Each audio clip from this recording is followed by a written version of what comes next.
Hello, time for another Man in Gray book review. Today's book is We Served the People, My Mother's Stories by Emei Burell, published in 2020 by Arcala Press. It's 160 pages. This is a graphic memoir. Emei Burell is a Danish cartoonist and book illustrator, but her mother was born in China and grew up as a teenager during Mao's Cultural Revolution period, where the whole country was disrupted. And this book is an account of her life and her struggles to gain an education during and after the Cultural Revolution. Uh, Yuan Ye Ping was only 14 years old when Mao declared the Cultural Revolution. She was about to graduate from seventh grade when the schools were abruptly shut down. And they continued to go to school, but all the teachers were rounded up, and there was nothing for them to do but kind of stand around for a while. And then eventually Mao came up with this idea of taking young people from the cities and deporting them essentially to farms in the rural parts of the country where they would work with peasants. And Ping and her parents tried to delay this as long as possible, but eventually she was sent to a plantation in the southern part of the country.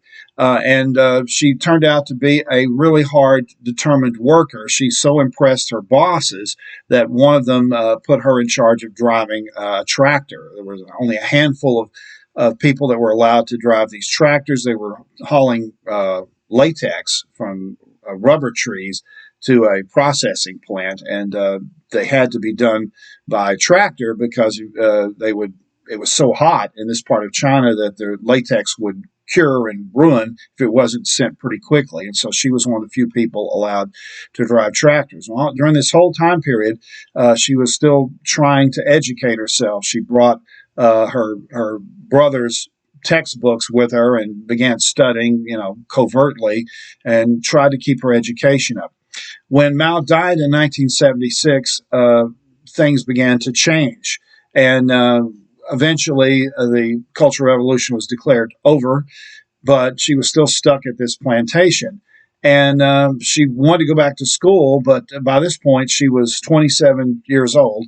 And they came up with a rule that people that were younger than 27 could return to school and finish their education, but anyone older than that would not be allowed to. So she was frustrated in that attempt.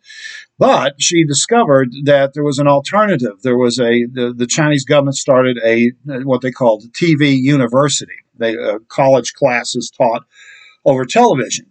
And there was a television set at the plantation office building. And so she decided to try to take classes in science and stuff. She wanted to be an engineer. She wanted to take classes on TV.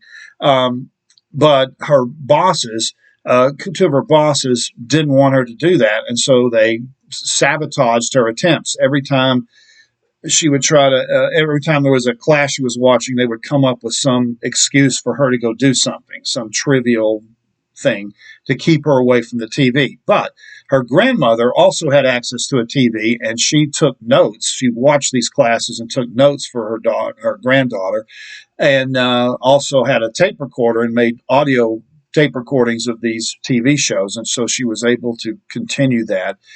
And eventually, when the leadership changed, she was allowed to watch these shows and get education because the new boss believed in education.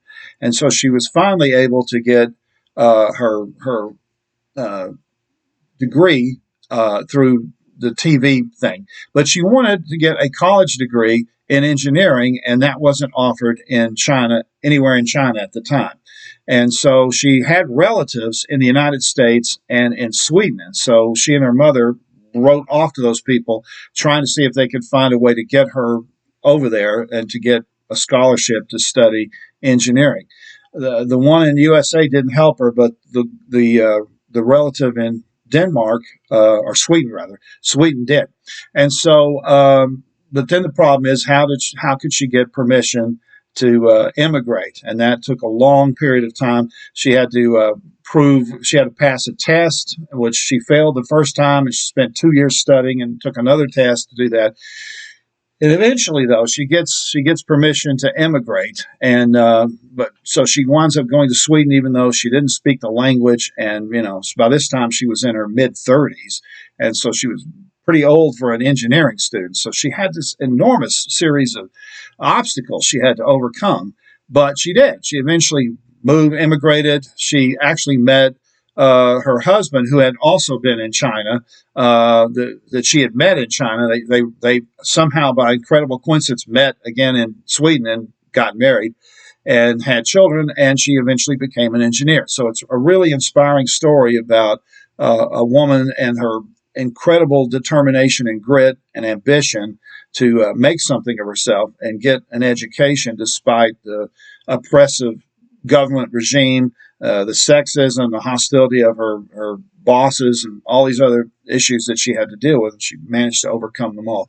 The illustration is quite interesting. I'll show you a couple of them real quickly. They're all done in muted colors, usually mostly in greens and browns and greens and yellows. There's no bright colors. All the colors are very muted, and I think that was a deliberate choice to kind of emphasize the drab nature of life in China during the Cultural Revolution, which ran from 1966 to 1976. So it was a tough time to be in China. Many people, of course, millions of people died.